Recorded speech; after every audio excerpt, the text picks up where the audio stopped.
నమస్తే, నేను జర్నలిస్ట్ శ్రీనివాస్. ఈరోజు న్యూస్ అనాలిసిస్లో దిశ పేపర్లో వచ్చిన వార్తలు చూద్దాం.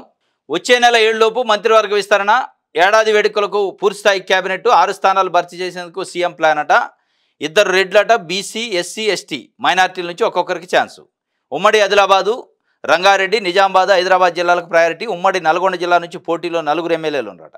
హైదరాబాద్ నుంచి ఎమ్మెల్సీ అమీర్ అలీ ఖాన్కు పదవి దక్కే అవకాశం. మైనార్టీల నుంచి లేరు. ఇప్పుడు వచ్చే నెల 7 లోపు అంటే డిసెంబర్ 7 లోపు మంత్రివర్గ విస్తరణ ఉంటుందట. అంటే కరెక్ట్గా 2023 డిసెంబర్ 7 నాడు ముఖ్యమంత్రిగా ప్రమాణ స్వీకారం చేసిన రేవంత్ రెడ్డి ప్రభుత్వం ఏర్పడ్డది. కాబట్టి 1 ఇయర్ సందర్భంగా వాళ్ళు వార్షిక ఉత్సవాలు జరుపుకుంటున్నారు, విజయోత్సవం పేరుతోనే. అప్పటికల్లా పూర్తి స్థాయి క్యాబినెట్ ఉండాలి. ఎందుకంటే 1 ఇయర్ గడిచిపోయింది ఆల్రెడీ. చూస్తుంటే 1 ఇయర్ అయిపోయింది, పూర్తి స్థాయి క్యాబినెట్ లేదు. 6 మందికి వెకేషన్ ఉంది. ఇప్పుడు 12 మంది ఆల్రెడీ ముఖ్యమంత్రులు సహా క్యాబినెట్లో ఉన్నారు. 18 మందికి అవకాశం ఉంది. ఇంకా 6 బర్తులు ఖాళీ ఉన్నాయి. 6 బెర్తులలో ఒక 3-4 జిల్లాలకు అసలు కంప్లీట్గా లేరు. ఉమ్మడి ఆదిలాబాదు, రంగారెడ్డి, నిజామాబాదు, హైదరాబాదు. రంగారెడ్డి, నిజామాబాదు, ఉమ్మడి ఆదిలాబాదులో మంత్రి పదవులు లేవు. అక్కడ 4కి ఇవ్వాలి, ఇంకొక 2కి బయట నుంచి ఇస్తారు. మొత్తానికి 6 ఉన్నాయి. దాంట్లో 2 రెడ్లట. 2 రెడ్లు, ఒక బీసీ, ఎస్సీ, ఎస్టీ, మైనార్టీ. అంటే మళ్ళీ రెడ్లకే ఎక్కువ ప్రాధాన్యత. ఇప్పటికే రెడ్ల సంఖ్య ఎక్కువ ఉంది. దాంట్లో ఇప్పుడు విస్తరించే దాంట్లో ఉమ్మడి నల్గొండ జిల్లా నుంచి అత్యంత పోటీ ఉందట మంత్రి పదవులకి. ఉమ్మడి నల్గొండ జిల్లా నుంచి కోమటిరెడ్డి రాజగోపాల్ రెడ్డి, మునుగోడు ఎమ్మెల్యే, చాలా తీవ్రమైన ఒత్తిడి చేస్తాడు మంత్రి పదవి ఇవ్వాలని చెప్పి. ఆయన కాంగ్రెస్ పార్టీ జాయిన్ చేసే సందర్భంలో కాంగ్రెస్ అధిష్టానం హామీ ఇచ్చిందట, గవర్నమెంట్ వస్తే మంత్రిత్వం అని. ఆయన రెడ్డి నుంచి కాంపిటీషన్ ఉండు. ఇక అదే ఉమ్మడి నల్గొండ జిల్లా నుంచి ట్రైబ్స్, ఎస్టీ నుంచి దేవరకొండ ఎమ్మెల్యే బాలు నాయకు, నేను సీనియరుగా ఉన్నా, 2-3 సార్లు ఇప్పటికే గెలిచిన, ఒకసారి జడ్పీ చైర్మన్ చేసిన అని. ఎస్టీ కోటా నుంచి నాకు ఇవ్వాలంటాడు. ఎస్సీ మాదిగ సామాజిక వర్గం నుంచి వేముల వీరేశం రెండోసారి ఎమ్మెల్యేగా గెలిచిన, నేను కూడా అత్యధిక మెజార్టీతో గెలిచిన. నగరికల్ నుంచి మాదిగ సామాజిక వర్గానికి సంబంధించి క్యాబినెట్లో భర్తీ చేయలేదు కాబట్టి నాకు ఇవ్వాలని ఆయన అడుగుతుండు. మొత్తానికి ఒక 3-ముగ్గురు ఇలా ఉమ్మడి నల్గొండ జిల్లా నుంచి పోటీ పడతాం. దాంతోపాటు రంగారెడ్డి జిల్లా నుంచి, ఉమ్మడి నల్గొండ జిల్లా నుంచి ఆల్రెడీ 2 ఉన్నారు మంత్రులు. వాళ్ళ 2 ఉన్నారు, 3 పోటీ పడతారు. రంగారెడ్డి జిల్లా నుంచి అసలు ఖాళీ ఉంది. ఖాళీ ఉన్న దాంట్లో ఇబ్రహీంపట్నం మాల్రెడ్డి రంగారెడ్డి పోటీ పడతాడు, రెడ్డి సామాజిక వర్గం నుంచి. పరిగి ఎమ్మెల్యే రామ్మోహన్ రెడ్డి పోటీ పడతాడు. వీళ్ళిద్దరు రెడ్డి సామాజిక వర్గం నుంచి. ఉన్నది రెడ్లకి 2, 2టికి అవకాశం ఉంది. దాంట్లో నిజామాబాద్ నుంచి సుదర్శన్ రెడ్డి ఆల్రెడీ క్లియర్గా ఉంది. నిజామాబాద్ నుంచి బెర్త్ ఖాళీ ఉంది. నిజామాబాద్ నుంచి ఆయన ఉండు కాబట్టి సుదర్శన్ రెడ్డి భారీ నీటిపారుదల శాఖ మంత్రి గతంలో పనిచేసి ఉన్నాడు. ఆయన సీనియర్ పార్టీ నాయకుడు కూడా. ఆయనకు అక్కడ రెడ్డి ఒకటి అయిపోయింది. ఇంకా రెడ్డి ఒకటిలో మరి రంగారెడ్డి జిల్లా నుంచి ఇస్తారా, నల్గొండ జిల్లా నుంచి, మునుగోడు నుంచి ఇస్తారా తెలియదు. వీళ్ళైతే పోటీలో ఉన్నారు, రామ్మోహన్ రెడ్డి అండ్ మాల్రెడ్డి రంగారెడ్డి. ఆదిలాబాద్ నుంచి వెంకటస్వామి కొడుకులు 2 ఎమ్మెల్యేలు ఉన్నారు, వివేక్ అండ్ వినోద్. వాళ్ళిద్దరు కూడా అడుగుతున్న పరిస్థితి. అక్కడి నుంచే ప్రేమ్ సాగర్ రావు, ఉమ్మడి ఆదిలాబాద్ నుంచి సీనియర్ కాంగ్రెస్ పార్టీ నాయకుడు ప్రేమ్ సాగర్ రావు గారు అడుగుతుండు. ఆయన ఓసీ సామాజిక వర్గం వెలమ. ఇక మైనార్టీ నుంచి ఎమ్మెల్సీ అమీర్ అలీ ఖాన్, ఆయనకి దక్కే అవకాశం ఉందనేది ఒక చర్చ. ఇది మొత్తానికి జరుగుతుంది. హైదరాబాద్ నుంచి ఆయనకి, నిజామాబాద్ నుంచి సుదర్శన్ రెడ్డికి, రంగారెడ్డి నుంచి మల్రెడ్డి రంగారెడ్డి, పరిగి నుంచి గెలిచిన రామ్మోహన్ రెడ్డి, ఉమ్మడి ఆదిలాబాద్ నుంచి మరి 3 పోటీ పడుతున్నారు. ఈ 3లో ప్రేమ్ సాగర్ రావుకే, వినోద్కే, వివేక్కే. ఇక బీసీ సామాజిక వర్గం నుంచి బేర్లాయిలే, ఆలేరు నుంచి కొత్తగా ఎమ్మెల్యే అయ్యిండు. ఇంకొక ఆయన మహబూబ్నగర్, ఉమ్మడి మహబూబ్నగర్ నుంచి వాకాటి శ్రీహరి. వీళ్ళు కూడా పోటీ పడతారు బీసీ సామాజిక వర్గం. ఎందుకంటే యాదవ్ సామాజిక వర్గానికి ఇప్పుడు బెర్త్ లేదు, ముదిరాజ్ సామాజిక వర్గానికి బెర్త్ లేదు, ఖాళీగా ఉన్నాయి. బీసీలలో బీఆర్ఎస్ 2 సార్లు గెలిచినప్పుడు యాదవ, ముదిరాజ్ సామాజిక వర్గానికి తప్పనిసరిగా ఇచ్చారు క్యాబినెట్లో బెర్త్.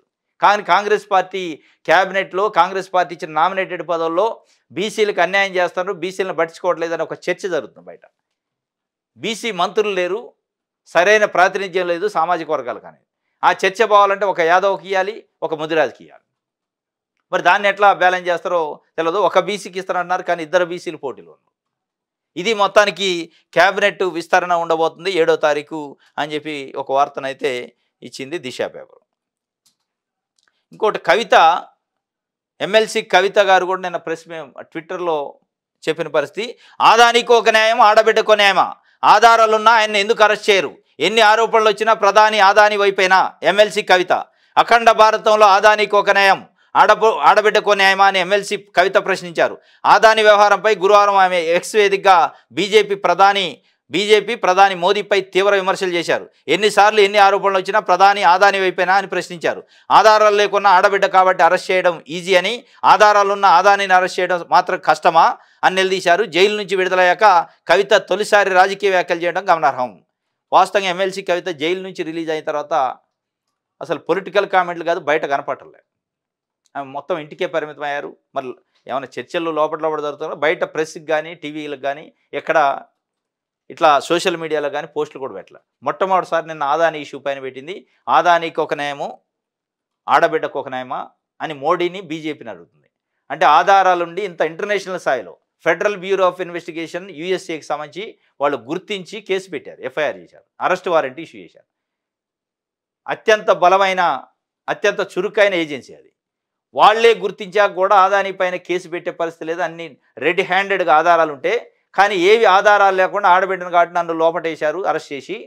అంటే ఆదానికి ఒక న్యాయం, ఆడబిడ్డకు ఒక న్యాయం అని ఆమె సూటిగా ప్రధానమంత్రిని అడిగారు. ఇప్పుడు చెప్పాలి బీజేపీ ప్రధానమంత్రి సమాధానం. వాస్తవం ఇది. కవితా గారిని అరెస్ట్ చేశారు, 6 నెలలు జైల్లో ఉంచారు. ఎస్ ఏదో కేసు ఉంది లెక్కరు అది అన్నారు, ఆధారాలు ఉన్నాయి అన్నారు. కానీ ఇక్కడ కూడా ఆధారాలు ఉన్నాయి. ఎందుకు మరి ఆదాని పైన కేసులు కానీ కనీసం జేపీసీ ఇట్లా జాయింట్ పార్లమెంటరీ కమిటీ? ఎందుకంటే ఆదాని లోపటేస్తేనో ఆదాని పైన ఎంక్వైరీ చేస్తేనో ఒక విధంగా మోడీ పైన ఎంక్వైరీ చేసుకున్నట్టే అనేది వాళ్ళ ఉద్దేశం. ఇది ఒక వార్త. కవిత రీఎంట్రీ అట. నేడు జాగృతి ముఖ్య నేతల సమావేశం, త్వరలో నిజామాబాద్ నాయకులతో భేటీ. కులగండపై 26న బీసీ కమిషన్కి వినతి. 29న దీక్షా దివాసులో పాల్గొన్న కవిత సంక్రాంతి నుంచి పూర్తి స్థాయిలో ప్రజల్లోకి వచ్చేలా ప్లాన్. కవిత రీఎంట్రీ ఇస్తారట. అరెస్ట్ అయిన తర్వాత దాదాపు 7-8 నెలలు అరెస్ట్ అయ్యి జైల్లో ఒక 6 నెలలు ఉన్నారు. దాని తర్వాత ఇప్పుడు వచ్చి కూడా ఒక 2 నెలలు అయింది, 2-3 నెలలు అవుతుంది, ఇంతవరకు బయటకు రాలే. ఇక రీఎంట్రీ చేస్తారట. సంక్రాంతి నుంచి పూర్తి స్థాయిగా ప్రజల్లోకి వస్తారట. ఇప్పుడు ఈ వీక్లో మొత్తం షెడ్యూల్ పెట్టుకున్నారట. నిజామాబాదు నాయకులతోని భేటీ అట. 26న బీసీ కమిషన్కి వినతి, బీసీ కులగన్న పైన. 29న దీక్షా దివాస్లో పాల్గొంటారట. మొత్తానికి జాగృతి నేతలతో సమావేశం అవుతుండట. ఇది ఒక వార్త. హరీష్ రావు భూమిపై సర్కార్ ఫోకస్. రామంచలో ల్యాండ్స్పై విచారణ. రంగనాయక సాగర్ భూసేకరణకు గత ప్రభుత్వం నోటీసులు. ఆ భూములు అక్రమంగా హరీష్ రావు పేరుపై మారాయని ఫిర్యాదులు. ప్రాథమికంగా ఆధారాలు సేకరించి రాష్ట్ర ప్రభుత్వం 2018 వరకు అక్కడ మాజీ మంత్రి పేరిట గుంట భూమి లేదు. ఇప్పుడు 13.12 ఎకరాల భూమి ఉన్నట్టు నిర్ధారణ. మొత్తానికి హరీష్ రావు పైన పడ్డారు. అసలు ఏం జరుగుతుందో అర్థం కావట్లేదు. కొద్దిసేపు కేటీఆర్ అంటారు, కొద్దిసేపు హరీష్ రావు అంటారు. మరి హరీష్ రావుని కాపాడుతానరా, కేటీఆర్ని ఇరికిస్తానరా, లేదా కేటీఆర్ని కాపాడి హరీష్ రావునికి ఇరికిస్తానరా తెలవట్లేదు. కానీ 3 ముక్కల ఆట జరుగుతుంది. ఇటు హరీష్ రావు, కేటీఆర్, రేవంత్ రెడ్డి మధ్య. ఇప్పుడు మళ్ళీ హరీష్ రావు మేము పడ్డారు. నిన్నదాకా ఫార్ములా 1 ఈ రేసింగ్ అన్నారు, లగచర్లు అన్నారు, కేటీఆర్ జైలు పోతారన్నారు, జైలు పెడతామన్నారు. మళ్ళీ ఇప్పుడు ఇటు డైవర్షన్ తీసుకున్నారు. హరీష్ రావు రంగనాయక సాగర్ ప్రాజెక్టు కోసం భూసేకరణ చేసిన, భూసేకరణ చేసేటప్పటికి ఆయనకు గుంట భూమి కూడా లేదు ఆ ప్రాంతంలో. కానీ 13-14 ఎకరాలు ఫామ్ హౌస్ కట్టుకుని మంచి దర్జాగా ప్రజల భూమిని ప్రభుత్వ అవసరాల కోసం అని సేకరించి ఆయన పేరు మీద మార్చుకున్న అనేది ఒక ఆరోపణ. దానిపైన ఫోకస్ పెట్టిందట ప్రభుత్వం. లోకల్ బాడీ ఎన్నికలకు ముందే రైతు భరోసా, పెన్షన్ల పెంపు సైతం. ఈలోపు మార్గదర్శకాలు రెడీ చేయనన్న ప్రభుత్వం. రానున్న అసెంబ్లీ సమావేశాల్లో వీటిపై చర్చ. ఆ వెంటనే అమలు చేసేలా ప్రణాళిక. లోకల్ బాడీ ఎన్నికలకు ముందే రైతు భరోసా అట. ఇవ్వకపోతే కర్రు కాల్చి వాత పెట్టట్టు ఉన్నారు. రైతులు రెడీగా ఉన్నారు. లోకల్ బాడీ ఎన్నికల కంటే ముందు రైతు భరోసా ఇచ్చినా కానీ ఫలితం శూన్యమే నాకు తెలిసి. రైతు భరోసా ఇస్తే కొంత ఉంటుంది మార్పు, కానీ ఇక మా ఓట్ల కోసం ఇచ్చిండు అనేది స్పష్టంగా అర్థమైంది. మేము ఓట్లు వేయం, కర్రు కాల్చి వాత పెడతాం అనే ఉద్దేశంతోనే మాకు డబ్బులు ఇచ్చినవారు అని ఆయన మాకు తెలుసు. మళ్ళీ ఈ ఓట్లు అయితే మాకు ఇయ్యవు అనే ఒక ఎస్టాబ్లిష్మెంట్ అయింది. మీరు ఇవ్వాల్సింది ఎప్పుడు, ఇచ్చేది ఎప్పుడు? మళ్ళీ డిసెంబర్ వస్తుంది, వచ్చే నెలలో అట 7 నుంచో ఏదో అసెంబ్లీ సమావేశాలు, దాంట్లో చర్చించదు విధి విధానాలు. అంటే డిసెంబర్ కూడా వస్తుంది. అంటే జూన్ డిసెంబరే కల్పిస్తారంటే ఇయ్యడు. ఓన్లీ జూన్ ఇచ్చి ఓట్లు వేయండి అంటాడు. లోకల్ బాడీ కోసమే నువ్వు ఇస్తున్నట్టు అర్థమైంది. పెన్షన్ పెంపు కూడా వికలాంగులు, వృద్ధులు, ఒంటరి మహిళలు వీళ్ళు రెడీగా ఉన్నారు. వీడియోసు కర్రు కాల్చి వాత పెట్టడానికి. మాకు 4000 పెన్షన్ ఇస్తున్నాడు, 4000 ఇవ్వకపోగా వచ్చే పెన్షన్ కూడా నెలల సక్రంగా ఇవ్వట్లేదని. ఈ ఇద్దరితోనే ఇప్పుడు ప్రమాదం ఉంది లోకల్ బాడీలో. నువ్వు ఎంత గుంజుకున్నా లోకల్ బాడీలో యాంటీ వస్తుంది ప్రభుత్వానికి. కాబట్టి లోకల్ బాడీ ఎన్నికలకు ముందే రైతు భరోసా ఇస్తారట. ఇది ఒక వార్త. 25 కోట్లు ఓయూలో 25 కోట్ల స్కాము, ఓ ప్రొఫెసర్పై ఆరోపణలు. ఎంక్వైరీ గత వీసీ పెద్దల హస్తం ఉందని విమర్శలు, ఎఫ్ఐఆర్ కాకుండా అడ్డగింత, ఓయూ పిహెచ్డి స్కాలర్స్ ఆరోపణలు చేస్తానట. 25 కోట్ల రూపాయల స్కామ్ జరిగిందట ఓయూలో. ఓ ప్రొఫెసర్ పైనే ఆరోపణలు, ఎంక్వైరీకి గత వీసీ పెద్దల హస్తం ఉందని విమర్శలు, ఎంక్వైరీ చేయకుండా దాని మీద ఎఫ్ఐఆర్ కాకుండా కూడా అడ్డుకుంటున్నారట. దాంట్లో ప్రధానంగా దేని విషయంలో అంటే regional centre for urban environmental studies అని ఒకటి ఉంది. Regional centre for urban environmental studies. ఈ స్టడీస్ పేరుతోని కొన్ని కోట్ల రూపాయల నిధులు వస్తాయి ఆ సంస్థకి. దానికి ఒక ప్రొఫెసరు హెడ్గా ఉంటాడు ఎప్పుడు. మరి ఆ ప్రొఫెసర్ ఆధ్వర్యంలోనే 25 కోట్ల రూపాయల స్కామ్ జరిగింది. దాని నుంచి సెంట్రల్ గవర్నమెంట్ నుంచి, అర్బన్ డెవలప్మెంట్ డిపార్ట్మెంట్ నుంచి వచ్చిన ఫండ్స్ని దుర్వినియోగం చేశారు, అడ్డగోలుగా ఎంప్లాయీస్ని పెట్టుకున్నారు అనే ఆరోపణ. దానిపైన ఎఫ్ఐఆర్ కాకుండా, దానిపైన ఎంక్వైరీ కాకుండా అడ్డుకున్నారట. మరి ఇప్పుడు కొత్త వీసీ వచ్చింది కాబట్టి దానిపైన ఏమైనా ఉంటుందా చూడాలి. 25 కోట్ల రూపాయలట. ఇది దిశకు సంబంధించి. నమస్తే తెలంగాణ. అదానిపై అమెరికా అరెస్ట్ వారెంటు, మోసమో లంచం ఆరోపణలపై కేసు నమోదు. మేనల్లుడు సాగర్తో పాటు మరో 6గురికి కూడా సోలార్ ప్రాజెక్టు కోసం అధికారులకు లంచాలు. 2235 కోట్ల లంచం కోసం రుణాలకు యత్నం, మాయమాటలతో బ్యాంకులు ఇన్వెస్టర్లకు బురుడి. ఎఫ్సిపిఏ పరిధిలో కేసు, అగ్రరాజ్యం ఎంట్రీ. నేరం రుజువు అయితే 5 ఏళ్లు జైలు, భారీ జరిమానా. అమెరికాలో కేసుతో అదానికి కెన్యా బారిషాకు ఎయిర్పోర్టు, విద్యుత్ లైన్ల కాంట్రాక్టులు రద్దు చేశారట. మొత్తానికి అదాని షేర్లు కూడా కుప్పకూలినాయి నిన్న. అదానిపైన అమెరికా అరెస్ట్ వారెంట్ ఇచ్చింది మోసము లంచం ఆరోపణలపై. దానిపైన కవిత గారు కూడా నిన్న మాట్లాడిండు. ఎమ్మెల్సీ కవిత, ఆడబిడ్డకో న్యాయం, అదానికి మరొక న్యాయమా? ఎందుకు ఆధారాలు ఉన్నాయి? ఫెడరల్ బ్యూరో ఆఫ్ ఇన్వెస్టిగేషన్ తేల్చి అరెస్ట్ వారెంట్ కూడా ఇష్యూ చేశాక ఎందుకు మరి అదానిని ఇక్కడ అరెస్ట్ చేయట్లేదని కేంద్ర ప్రభుత్వాన్ని నిలదీసిన పరిస్థితి. అదానితో అంటగాగిన అందరికీ శిక్ష పడాలి, ఏ పార్టీ వారైనా విచారణ జరపాల్సిందే. అదానితో రేవంత్ రెడ్డి సర్కార్ డీల్పై ప్రశ్నకు రాహుల్ వ్యాఖ్యలు రేవంత్ గురించి కాదు అని బట్టి అన్నాడు. అదానితో అంటగాగిన అందరికీ శిక్ష పడాలంటే రేవంత్ రెడ్డి కూడా అంటగాగిండి అనేది వీళ్ళు అంటారు.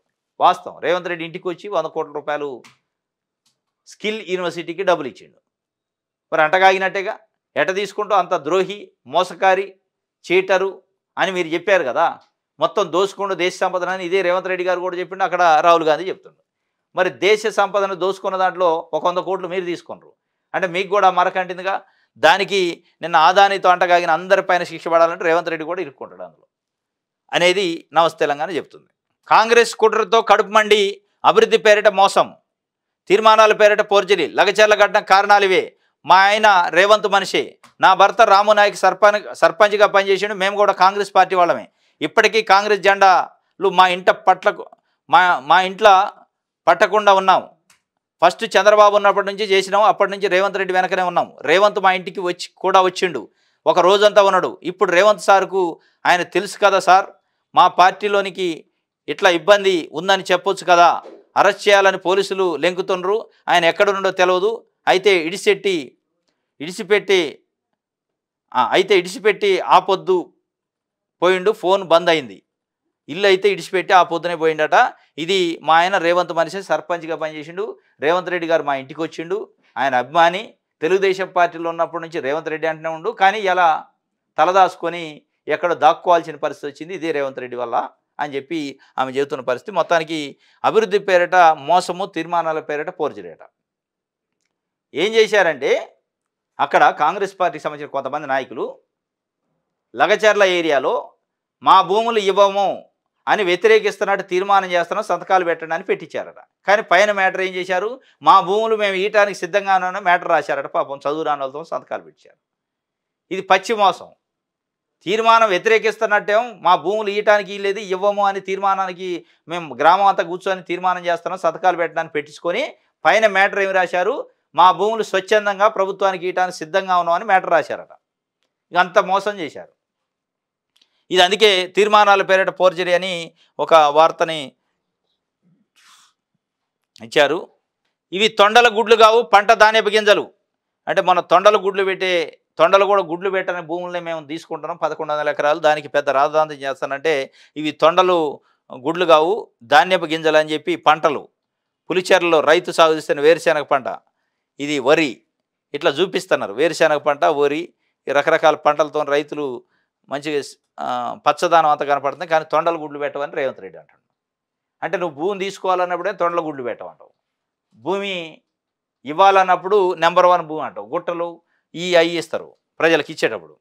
మీరు గుంజుకునేటప్పుడు తొండల గుడ్లు పెట్టవు, పనికిరాని భూమి అది అని చెప్తారు. ఇది నమస్తే తెలంగాణ సంబంధించి.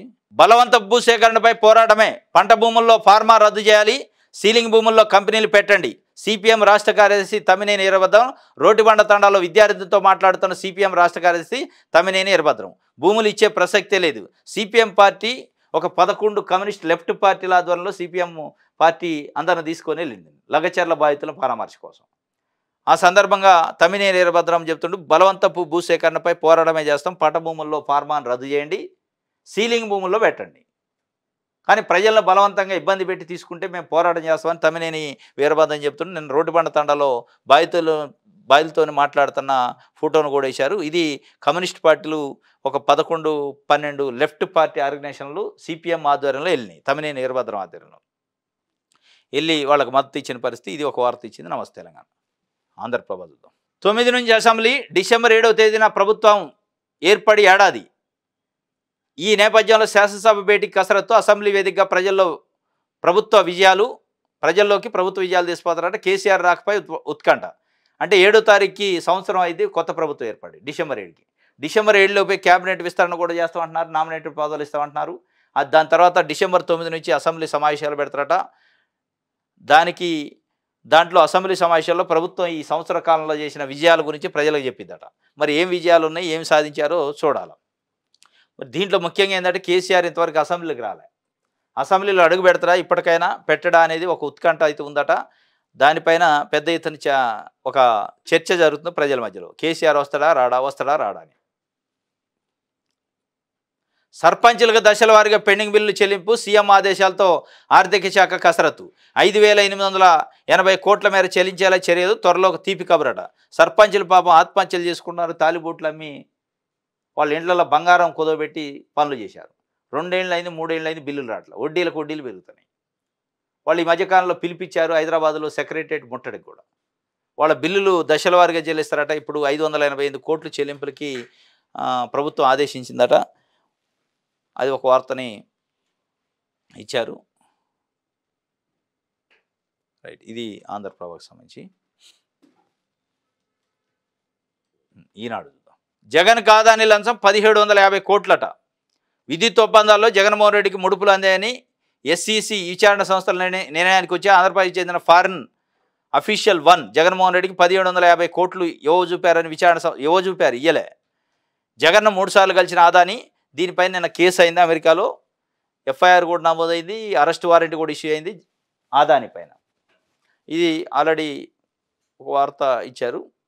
ఇంధనం మెళ్లకు నెలాఖరున శ్రీకారమట. గ్రామ సభల ద్వారా లబ్ధిదారుల ఎంపిక, క్షేత్రస్థాయిలో పూర్తయిన ప్రాథమిక కసరత్తు, నిబంధనలపై స్పష్టత రాకపోవడం, కుటుంబ సర్వే నేపథ్యంలో ఆలస్యమట. ఇంధనం మెళ్లపై నెలాఖరుకి శ్రీకారం చుడతారట. ఇది చాలాసార్లు వచ్చింది. ఇంధనం మెళ్లు పెన్షన్ల కోసం వినతులట. మంత్రులతో ముఖాముఖిలో అర్జీలు స్వీకరించిన ఉప ముఖ్యమంత్రి భట్టి 2 ఎమ్మెల్యేలపై కార్యకర్తలు ఫిర్యాదు చేశారట. ఆ 2 ఎమ్మెల్యేలు ఎవరో కానీ 2 ఎమ్మెల్యేల పైన కార్యకర్తలు అంటే పార్టీ కార్యకర్తలు ఫిర్యాదు చేశారట. ప్రధానంగా మంత్రులతో ముఖాముఖిలో కార్యకర్తలు ఎక్కువగా ఇంధనం మెళ్లు పెన్షన్ల గురించి పిటిషన్లు ఇచ్చారట. ఇది ఒక వార్త. ఇంకోటి 15-16 తేదీలో గ్రూప్ 2 రాత పరీక్షలు, 9 నుంచి ఆల్ టికెట్లు టైం టేబుల్ విడుదల చేసిన టీజీపీఎస్సీ. డిసెంబర్ 15-16 తేదీలో గ్రూప్ 2 రాత పరీక్ష ఉంటుంది. చాలాసార్లు వాయిదా పడింది, ఇప్పుడు ఫిక్స్ చేశారు డేటు.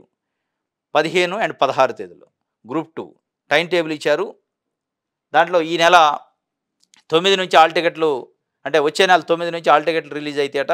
783 గ్రూప్ 2 సర్వీస్ పోస్టులకు సంబంధించి ఎగ్జామ్ ఉంది. దాంట్లో 2 రోజుల ఎగ్జామ్ ఉంది. Paper 1, paper 2, paper 3, paper 4.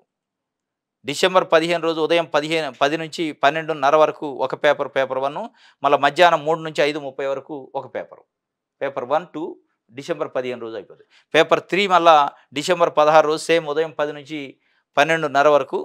తర్వాత పేపర్ 4 అదే రోజు డిసెంబర్ 16న మధ్యాహ్నం 3 నుంచి 5:30 వరకు. అంటే డిసెంబర్ 15, 16 ఉదయం 10 నుంచి 12:30 ఉదయం ఒక సెషన్ ఉంటుంది. మళ్ళీ మధ్యాహ్నం 3 నుంచి 5:30 రెండో సెషన్ ఉంటుంది. ఆ రోజు 2 పేపర్లు అయిపోతే డిసెంబర్ 16 కూడా సేమ్ ఉదయం 10 నుంచి 12:30. మళ్ళీ డిసెంబర్ 16 రోజు రెండో సెషన్లో మధ్యాహ్నం 3 నుంచి 5:30 4 పేపర్లకు సంబంధించి ఎగ్జామ్ ఉంటుంది. 783 పోస్టులకు సంబంధించి కొన్ని లక్షల మంది ఎదురు చూస్తున్నారు గ్రూప్ 2 ఎగ్జామ్ ఎప్పుడు జరిగిద్దని.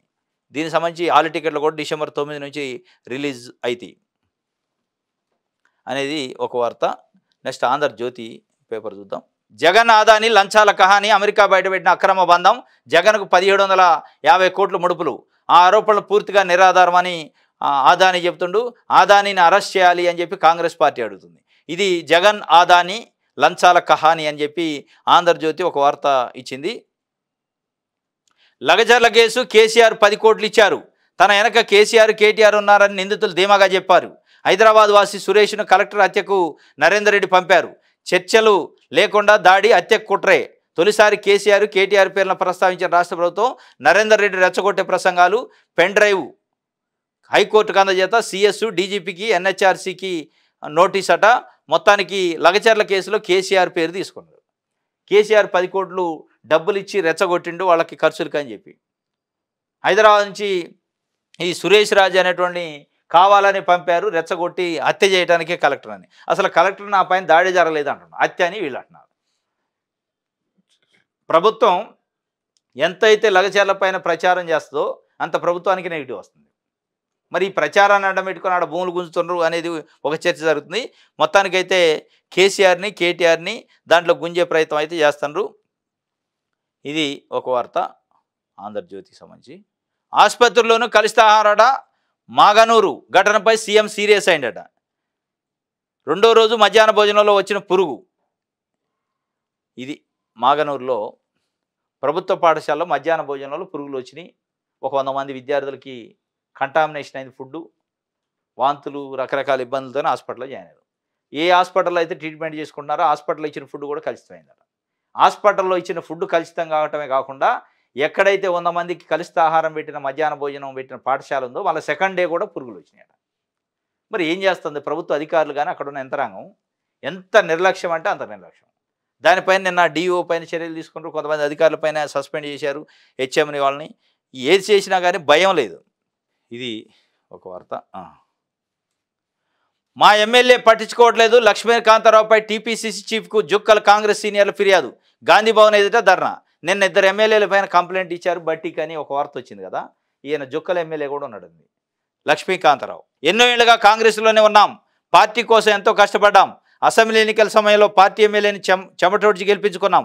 అలాంటి మమ్మల్ని కాదని బీఆర్ఎస్ బీజేపీ నుంచి వచ్చిన వారికి నామినేటెడ్ పదవుల్లో ప్రాధాన్యత ఇస్తున్నారంటూ జుక్కల ఎమ్మెల్యే తోట లక్ష్మీకాంతారావుపై ఆ నియోజకవర్గ సీనియర్ నేతలు టీపీసీ అధ్యక్షుడు మహేష్ కుమార్ గౌడ్తో పాటు డిప్యూటీ సీఎం బట్టి విక్రమార్కకు ఫిర్యాదు చేశారు. గురువారం హైదరాబాద్లో గాంధీ భవన్ కామారెడ్డి జిల్లా జుక్కల్ నియోజకవర్గంలో పలు మండలాల నేతలు కార్యకర్తలు తరలి వచ్చారు. ఎమ్మెల్యే లక్ష్మీకాంతారావుపై టీపీసీ చీఫ్ మహేష్ కుమార్ గౌడ్కు ఫిర్యాదు చేయడంతో పాటు గాంధీ భవన్ ఎదుట ధర్నా చేపట్టారు. ఈ సందర్భంగా పలువురు కాంగ్రెస్ నేతలు మాట్లాడుతూ గత 20 ఏళ్లుగా కాంగ్రెస్ కోసం కష్టపడి నియోజకవర్గంలో పార్టీని మరింత బలోపేతం చేశామని అన్నారు. అలాంటిది ఎమ్మెల్యే ప్రస్తుతం తమనే పక్కన పెడుతున్నారని ఆవేదన వ్యక్తం చేశారు. ఇప్పటికే ఎమ్మెల్యే తన తీరును మార్చుకోవాలని, కష్టపడ్డ వారికి నామినేటెడ్ పదవులు దక్కేలా చూడాలని పార్టీ అధిష్టానాన్ని కోరారు. ఇది ఈ జుక్కల ఎమ్మెల్యే తోట లక్ష్మీకాంతారావు ఒక వినూత్నమైన ప్రయోగం చేసిండు. మార్కెట్ కమిటీ, మద్నూరా ఏదో మార్కెట్ కమిటీ చైర్మన్ ఎన్నిక చేసే దాంట్లో కాంగ్రెస్ పార్టీ నాయకులు కార్యకర్తలతోనే అప్లికేషన్లు తీసుకొని వాళ్ళకి ఇంటర్వ్యూ పెట్టిండు. 15 క్వశ్చన్లతో ఇంటర్వ్యూ పెట్టి ఇంటర్వ్యూ ద్వారా ఎంపిక చేసిండు. ఇది ఒక ఆదర్శము, సాంప్రదాయం అని చెప్పి అందరు పొగిడారు. పొగిడిన తెల్లారా ఆయన పైన కంప్లైంట్లు. నువ్వు ఇంటర్వ్యూలు పెడతావా? మాకు కావాల్సిన వాళ్ళకి ఇవ్వకుండా ఇంటర్వ్యూలు పెట్టి నీకు ఎట్లా ఇస్తావు నచ్చిన వాళ్ళకి, బీజేపీ బీఆర్ఎస్ నుంచి జాయిన్ అయిన వాళ్ళకి ఇంటర్వ్యూలో సెలెక్ట్ అయితే ఇచ్చేస్తావా అనే ఒక పద్ధతిని నిన్న కాంగ్రెస్ పార్టీ మండల నాయకులు కార్యకర్తలు వచ్చి డిప్యూటీ సీఎంకి మహేష్ కుమార్ గౌడ్ పీసీసీ అధ్యక్షుడికి ఫిర్యాదు చేశారు. ఫిర్యాదు చేయడంతో పాటు గాంధీ భవనం మెట్ల ముందు కూర్చొని ధర్నా చేశారు. ఆయనే ఒక రకంగా కొత్త వరవడిని తీసుకొచ్చిండు. ఇంటర్వ్యూ పెట్టి మెరిట్ బేసిస్లో ఇస్తానని, అది వీళ్ళకి నచ్చలే. నెక్స్ట్ డేనే ధర్నా చేశారు. అప్పటికే చాలామంది ముఖ్యమంత్రి, డిప్యూటీ సీఎం, చాలామంది పీసీసీ అధ్యక్షుడు, ముఖ్య నాయకులంతా పొగిడారు. మంచి సాంప్రదాయాన్ని తీసుకొచ్చినావు, మెరిట్తోని నువ్వు ఇచ్చినావు అని. నెక్స్ట్ డేనే కార్యకర్తలు ధర్నా. కాబట్టి ఒక మంచి పని చేయాలి అని పునాది ఎవడని వేస్తే దానికి అడ్డంకులు ఇట్లా వస్తాయి. ఇది మరి అక్కడ కార్యకర్తలు అయితే బగ్గున అంటున్నారట ఆయన పైన, మాకు పదవులు ఇవ్వకుండా ఎవరెవరికి ఇస్తాను అని. ఇది ఒక వార్త. ఇది ఆంధ్రజ్యోతి సంబంధించి. ఇది ఈరోజు న్యూస్ ఛానల్స్. రేపు తాజా వార్తలతో తిరిగి కలుసుకుందాం. Thank you.